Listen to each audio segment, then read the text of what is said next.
morning, grade 7. This is your sir, Rizkia, and we will start with pray. Thank you, Lord Jesus.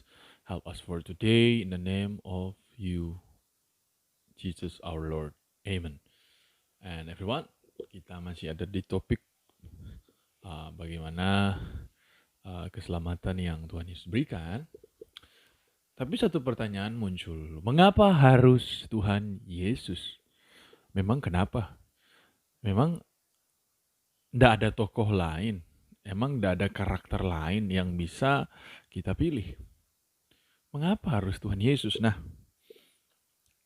ada satu alasan yang muncul, namanya karena Yesus dinubuatkan. Sekali lagi, karena Yesus dinubuatkan. Apa itu nubuat? Nubuat itu adalah bagaimana hal yang akan terjadi di depan diberitahu di saat ini atau di masa itu. Saya kasih contoh, Sir kasih contoh. I will give you an example like a tsunami in Aceh tahun 2004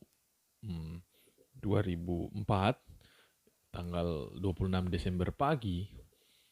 Itu terjadi 2004 26 Desember pagi. Nah, semisalnya tanggal 20 Desember itu ada orang yang melihat penglihatan, mendapatkan vision, mendapatkan hal yang tergambar bahwa pada hari Minggu nanti akan ada tsunami. Nah, artinya itu adalah nubuat.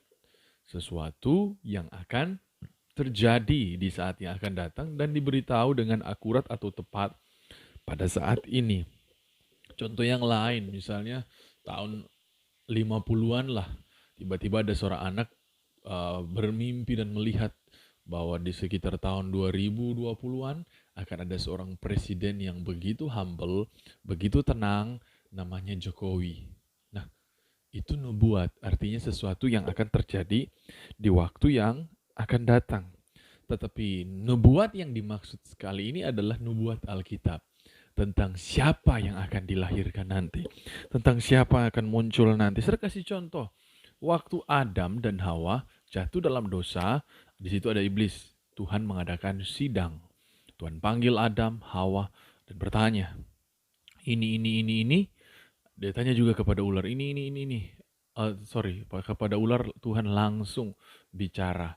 Dan Tuhan mengatakan satu nubuat yang berkata begini dalam Kejadian 3 ayat 15, aku akan mengadakan permusuhan antara engkau dan perempuan ini, antara keturunanmu dan keturunannya akan meremukkan kepalamu, dan engkau akan meremukkan tumitnya. Ini adalah nubuat. Katanya begini, di masa depan nanti keturunan dari Adam dan Hawa akan menghancurkan keturunan dari si ular. Artinya orang-orang fasik, orang-orang jahat, orang-orang berdosa.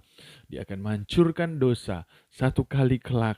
Dan itu terjadi nantinya keturunan Adam, yaitu Tuhan Yesus. Sama seperti tadi, jika tsunami Aceh diberitahu seminggu sebelumnya, itu dikatakan sebagai nubuat, prophecy, sesuatu yang diberitahu di depan. Ya, biasanya itu dinyatakan oleh nabi atau orang yang punya karunia nabi, karunia untuk mengetahui apa yang akan terjadi di depan.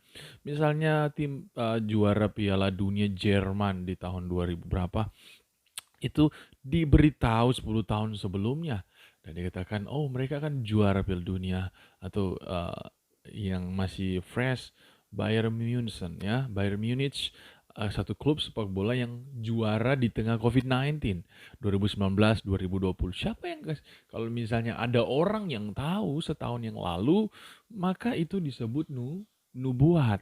Dia tahu hal yang akan datang. Nah, Alkitab menyatakan bahwa kenapa Tuhan Yesus itu menjadi juru selamat dan tepat dialah juru selamat, karena nubuat akan datangnya juru selamat itu telah diberitahu sebelumnya. Jadi alasan pertama kenapa Tuhan Yesus adalah pribadi atau tokoh yang bukan bisa jadi, memang adalah juru selamat karena dia dinubuatkan. Maka pelajaran kita hari ini, kalau Tuhan itu berkata, dia tidak pernah lalai untuk menepati katanya atau janjinya. Kalau Tuhan Yesus itu benar, adalah Dia yang menyelamatkan, dan Tuhan kita tahu segalanya. Jadi dari mana asal nubuat itu? Tuhan memberikan kepada manusia, manusia menyatakannya atau mengatakannya. Itu artinya Tuhan tahu segalanya. Dan syukur kepada Tuhan, praise the Lord. Kita jadi semakin yakin bahwa Yesuslah Tuhan dan Juru Selamat. Jadi kenapa? Sekali lagi, Tuhan Yesus dikatakan Juru Selamat karena Dia dinubuatkan untuk datang